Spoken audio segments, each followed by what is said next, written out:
I'm Gary Blassi. We're picking grape. This year was an unusual year. It stopped raining after when the blossoms were in the grape, and that means that there was no botrytis this year, the rock. So it was a good year. But without the water, we dripped a lot, and the vines are in excellent shape, nice leaves, and the crop was a good crop. We got more than last year. Last year was a third less, so it was actually a really good year this year. And we started picking a week ago, but the sugar dropped overnight 1 degree because it was so cold. So now we started a week later picking. So it looks like we're getting sugar now, so we should keep picking all this week and all next week. Well, this year, this patch of grape right here is about the nicest looking grape. Leaves are beautiful, big crop. Sugars are getting good now. So we just started picking this morning. It was about 34 degrees this morning, very cold this morning.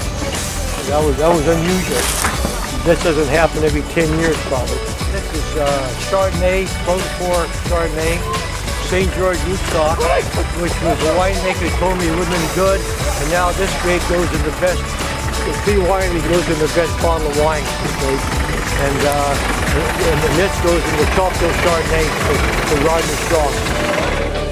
Machine picking versus hand picking.